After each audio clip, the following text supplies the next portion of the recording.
A poem is somewhat like love, or like time if you please. It's fulfilled in itself. A poem demands nothing. It does not aspire for anything. It is its own trial and realization. It is its own content and expanse, its own relevance and justification. The poet himself, self-created, creates its meaning and also its obscurity. वर्तमान मोर अपेक्षा मान अतीत पई उद्दिष्ट थिला। मोर समस्त स्मृति केवल भविष्यतर। जहा किछि स्मृतिहीन अपेक्षाहीन से सबु मोर वर्तमान। Present, all my waiting was for the past. All my memories were of the future. All that is without memory, without waiting, is my present.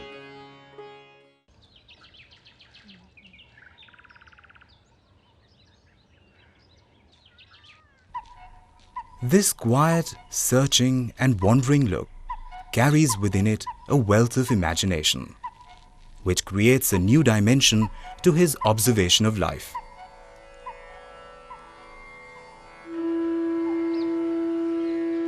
His identity may not be easily realized, yet he lets you read his thoughts and feelings through his writings. Whether it is poetry, fiction, or drama, or criticism, he lets it out sensitively and lucidly with emotional clarity and honesty of expression. His poetry is free from cerebration and intellection. In fact, he is a versatile writer with indomitable courage, who has dominated the Odia literary scene for the last 3 decades.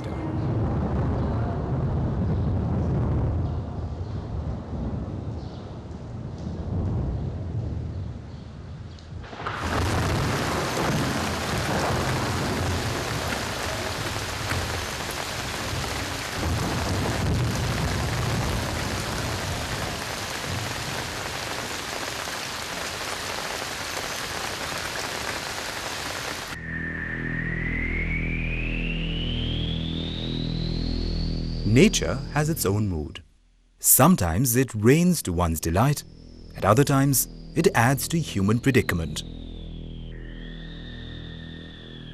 In 1866, Orissa went through severe famine. About 1/3 of the population perished during that period. This famine was a man-made disaster. The administration had wrongly believed that there was enough food grain available and had refused to stop export of grains or bring grains on government account. The result was that abject hunger held the people in its fatal grip.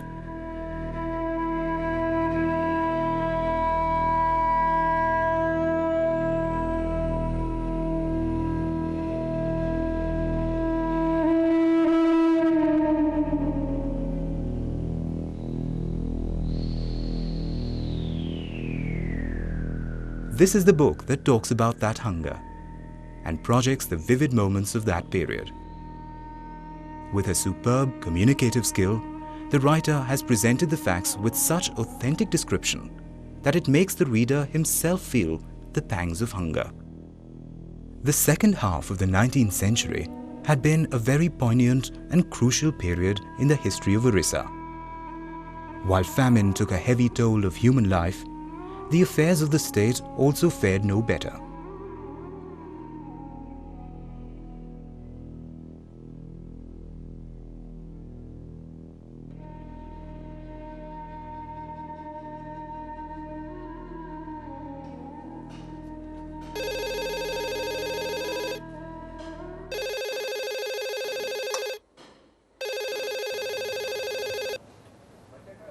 Hello? Hello? Yes, this is JP Das. Want to discuss? Which books? Oh, that will be nice. No, not this evening. Maybe tomorrow, because I am going out now. Tomorrow is fine.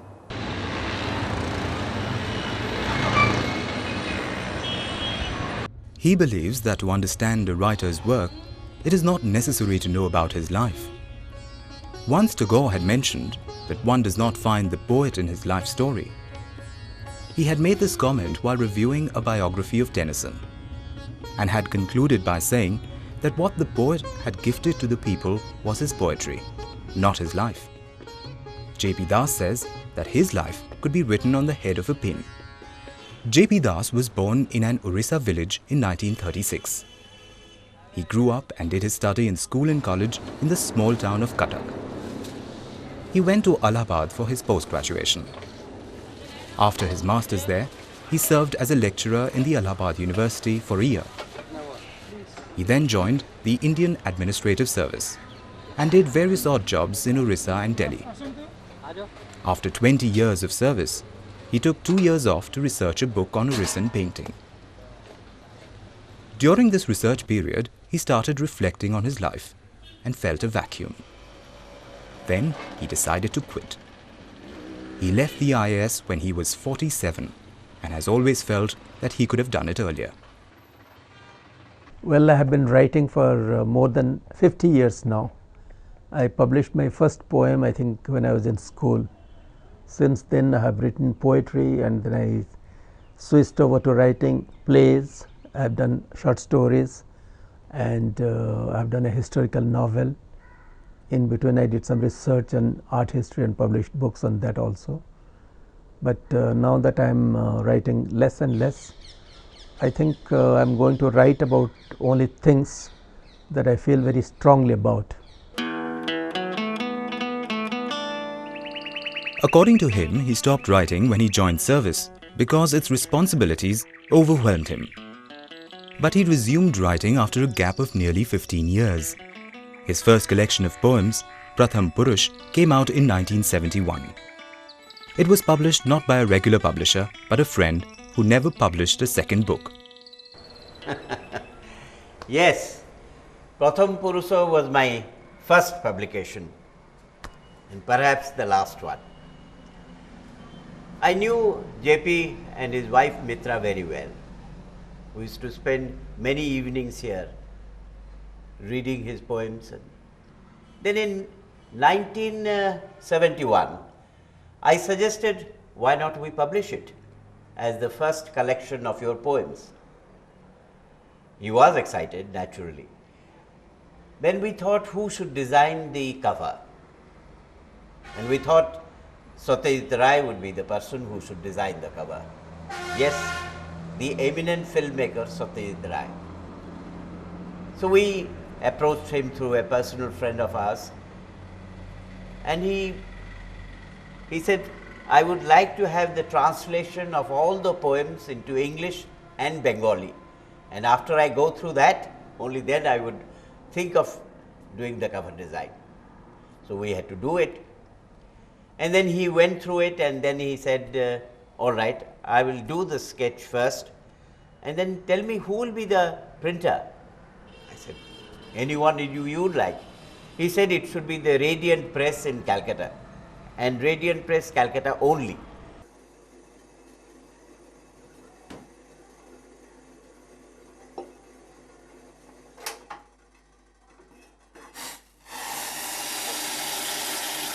J.P. Das feels that his 3-year stay in Kalahandi as collector is the most rewarding of his service career. Today, people are familiar with the name Kalahandi just like other places such as Bafra, Somalia. But when he went there about 40 years back, it was back of the beyond, even for the Oriyas. It was in 1965-66 that Kalahandi first came to national notice when famine hit the district. As the communication to this place was poor, Mrs. Indira Gandhi, then Prime Minister, had visited Kalahandi in a helicopter. And this is alluded to in J.P. Das's poem on Kalahandi. Kalahandi. Put away the road maps now. To go there, you do not need helicopters anymore. Wherever there is hunger, there Kalahandi is. The god of rain turned away his face. There was not one green leaf left on the trees to eat. The whole village a graveyard. The ground cracked, river sand dried up. All the plants failed. The poverty line receded further. Wherever you look, there is Kalahandi, in the sunken eyes of living skeletons, in rags which do not cover the frail bodies. in the utensils pawned off for food, in the crumbling huts with unthatched roofs, in the exclusive prosperity of having owned 2 earthen pots. Kalahandi is everywhere, in the gathering of the famished crowds before charity kitchens, in marketplaces where children are auctioned off, in the sighs of young girls sold to brothels, in the silent procession of helpless people leaving their hearth and home. Come, look at Kalahandi closer, in the crocodile tears of false statements, in the exaggerated statistics of computer printouts, in the cheap sympathies doled out at conferences, and in the false assurances presented by planners. Kalahandi is very close to us, in the occasional contrition of our souls, in the unexpected nagging of conscience, in the rare repentance of the inner self, in the nightmares appearing to sound sleep, in disease, in hunger, in helplessness, in the abject fear of an impending bloodshed. How could we then walk into the celebrated portals of the 21st century, leaving Kalahandi behind?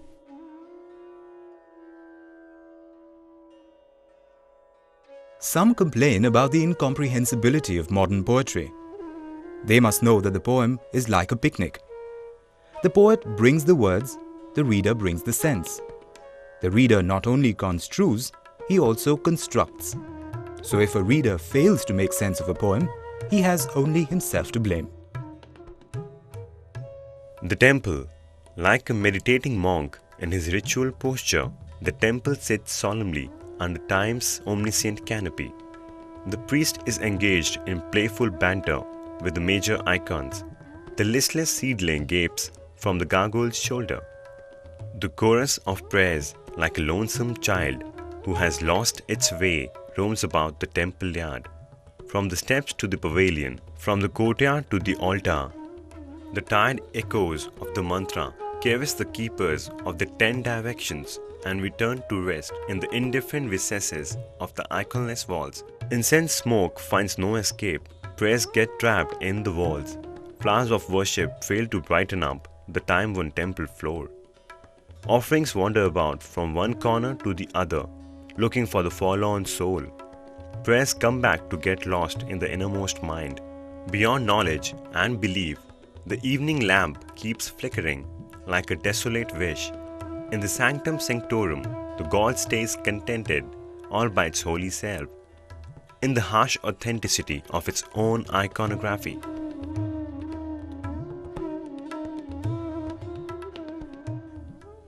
According to J.P. Das, the poet has to go through 3 hells. The first is the hell of emotional experience. In this, the poet is no different from others. The second hell is the hell of creation. This is the most difficult.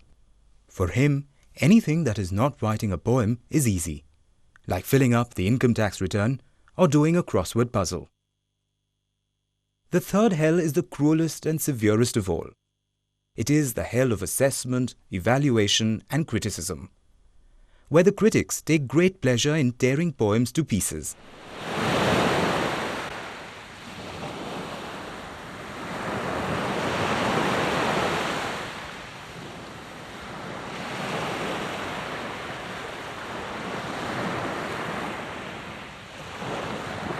The sea. The sea is a portrait of deep blue emotions which reflect the core of my innermost thoughts. Its voice floats through each oyster, and each conch shell echoes its resonance. Experiences transcend my passions and dissolve in the waves. I take back all my promises made to eternity. On the farthest estuaries of my desultory sorrows, time gives back to me one by one the shadowy reflections of all my experience.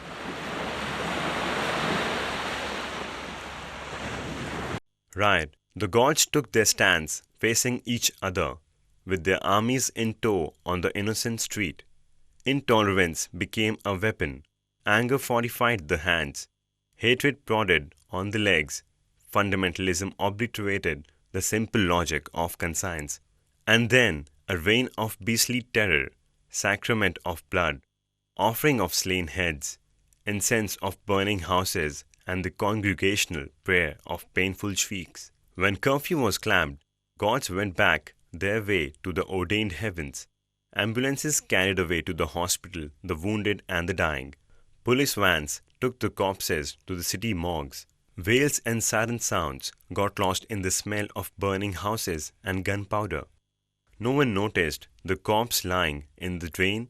He had come to the street begging for alms. No one knew his name or his religion. Now he is beyond all sacred texts and faiths. It is only his dead eyes which still keep staring, fixed and merciless at the remorseless heaven, darkened by the black smoke of a forlorn future. A poem exists in its own sovereign land, itself its lord and master. From poetry, he tried writing in other forms.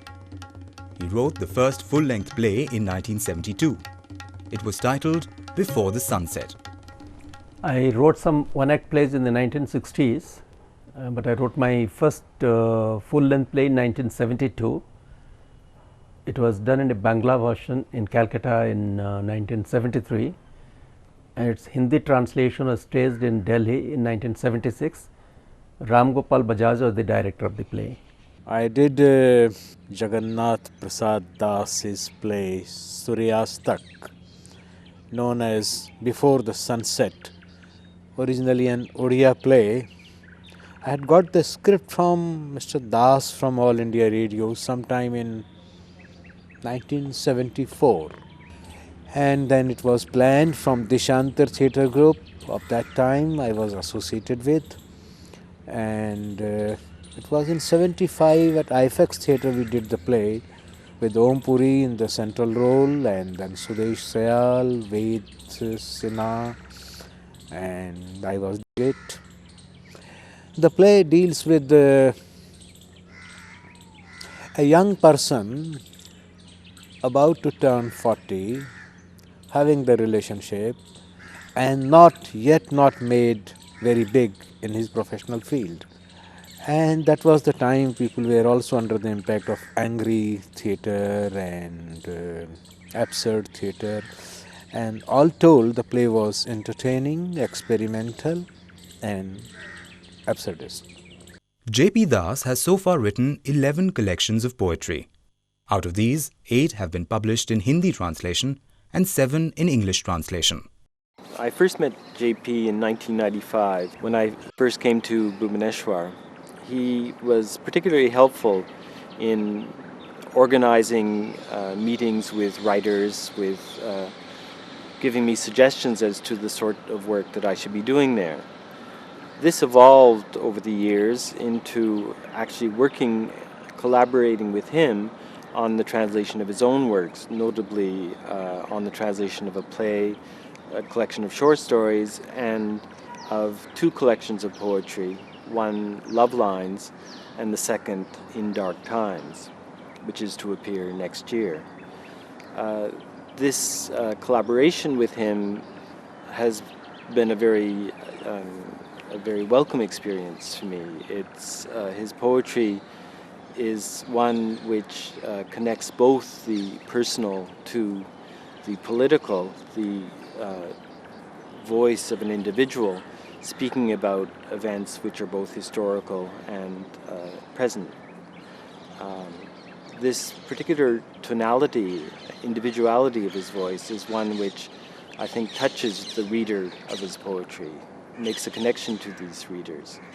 And the political and historical dimension of his poetry is one which ties his work to the real world, which connects it not only to the individual but to the social. It is this interrelation between the individual and the social in his work which I think is a particular attraction. If contemporary Oriya poetry has acquired a new dimension and sophistication in terms of vision, technical integrity and innovative use of the creative medium, it was because of his contribution.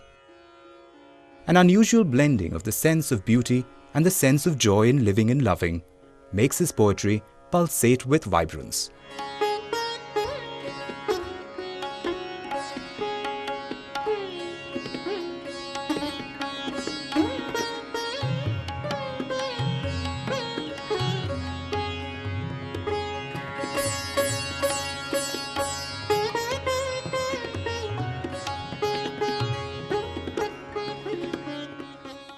J.P. Das started writing fiction rather late in life.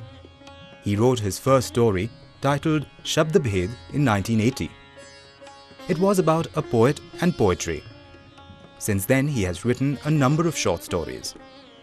This book, Katha Yatra, contains his selected short stories.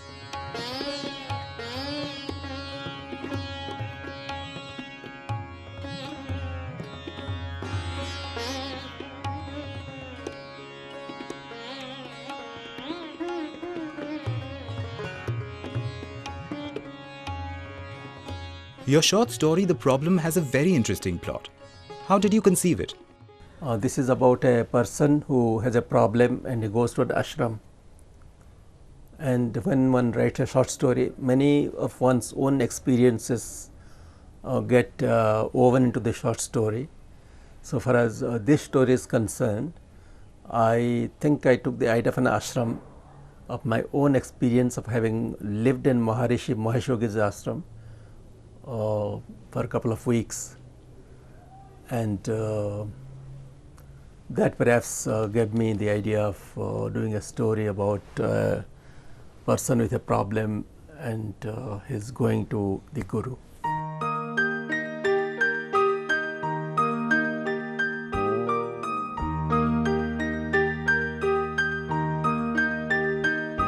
You've written for children also. Yes, I have also written for children. I have two collections of poems for children. One is called Ali Malika and the other is called Ona Bana.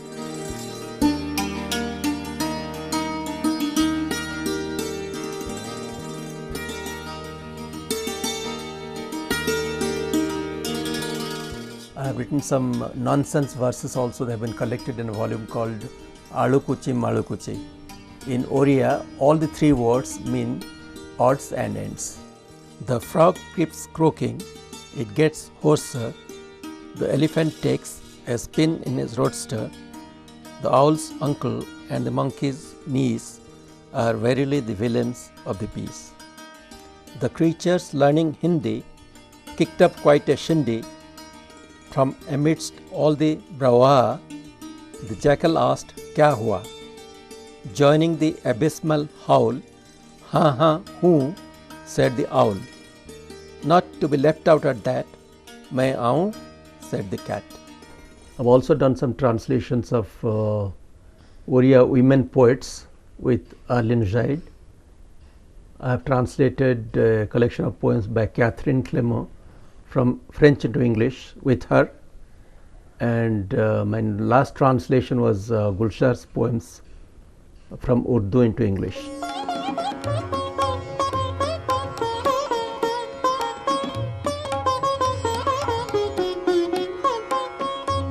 Well, I feel nice, or I should say nicer about the translation than about my own poems.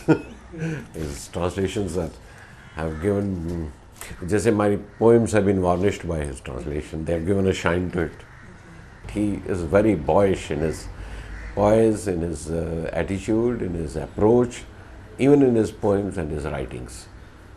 And he does that in spite of being a scholar really. And he has done a lot of research work in Odia, in the history of Odia arts. I've seen him working in the libraries in Odisha. But with that scholarly background and to remain so young and boyish and write limericks, you know, it's something which is a very, very young, boyish man can do it, poet with that kind of a nature. My very favorite poems are those which he published in 1978, The Season of Love. And a very, very honest friend, a very honest friend. He doesn't have any koi vested interest, koi selfishness. He said, I mean, if you are in a crisis or in a problem, even if it is against yourself, but he'll give you honest opinion. He will never lie. He'll never pretend. And I think that's a very big asset of any man. He has that courage. It is with that courage only that he could just leave his entire job and bureaucratic job and said, no more, I just want to write.